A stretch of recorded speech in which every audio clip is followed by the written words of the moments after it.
लंका नरेश रावण स्वयं युद्ध के लिए आ रहा है। वो अपना संतुलन खो बैठा है।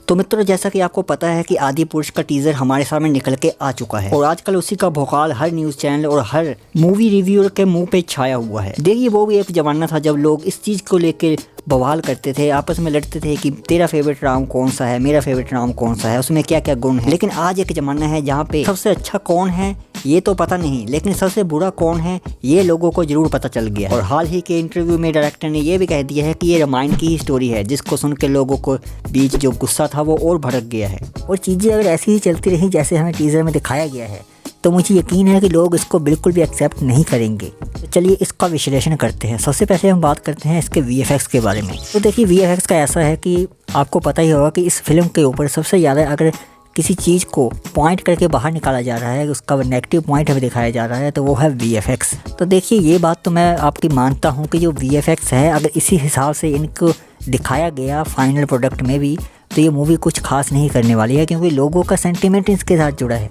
तो देखिए, आप ये तो जानते हैं VFX बुरा है, लेकिन VFX बुरा क्यों है, चलिए वो थोड़ा सा हम जानने की कोशिश करते हैं। जिसमें आपने देखा होगा कि हमें एक कार्टूनिश सा फील आता है। वो क्यों आता है? वो इसलिए आता है क्योंकि जो कैरेक्टर्स डिज़ाइन किए गए हैं, बहुत सारे कैरेक्टर्स 3D पे डिज़ाइन किए गए हैं। चलिए जानते हैं कि आखिर इन्होंने इतने पैसे कैसे लगा दिए। चलिए इसको एक एग्जांपल से समझते हैं।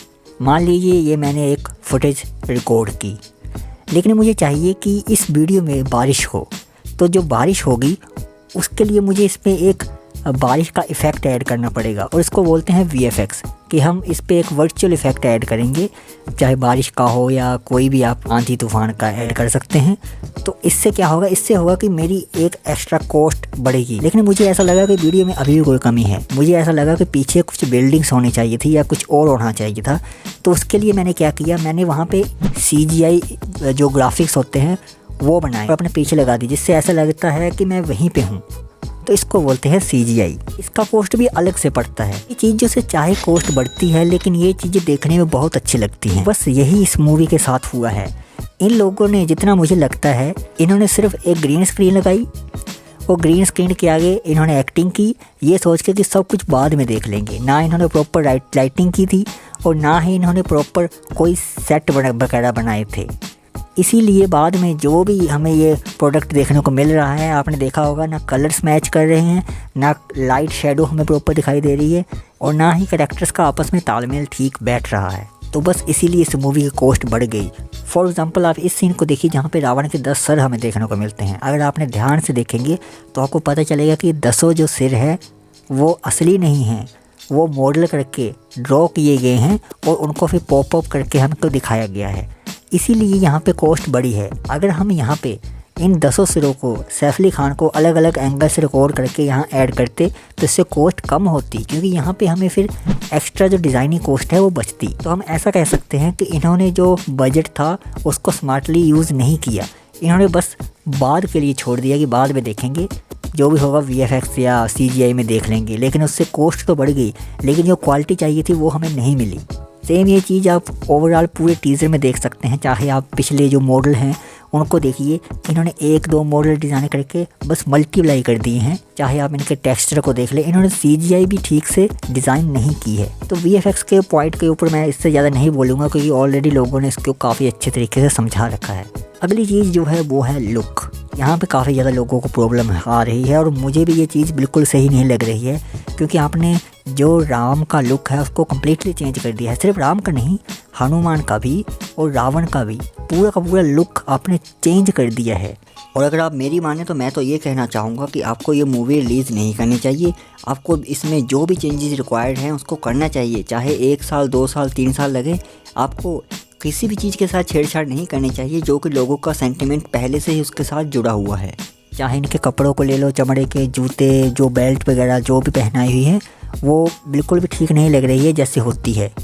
आपको लुक कैसा लगा वो हमें कमेंट कर सकते हैं। अगली चीज़ है एक्टिंग या एक्सप्रेशन। तो देखिए, जो हमने आज तक राम देखे हैं उनमें जितने हमने कैरेक्टर्स को देखा है उनके एक्सप्रेशन बहुत ही अच्छे थे। वो उनको देख के ऐसा लगता था कि हाँ ये राम है। चाहे आप रिसेंटली जो RRR में हालांकि नोट करने वाली बात ये है कि वो रामायण के राम नहीं बने थे, लेकिन फिर भी जिस तरीके से उन्होंने राम को किरदार को निभाया है, हमको वो दुष्टों का संहार करते हुए दिखाई दिए हैं। लोगों के वो बहुत ही वन ऑफ द फेवरेट राम में से एक बन गए हैं। चाहे आप उस राम के एक्सप्रेशन को ले लो, चाहे जो कोविल का जो पूरा सदाबहार जो सभी लोग उनको जानते हैं उनके राम को ले लो। इवन जो एनिमेटेड जापानीज़ और इंडिया ने मिलकर बनाई थी उसमें भी राम के एक्सप्रेशन बहुत ही अच्छे थे, इवन स्टोरी भी बहुत अच्छी थी।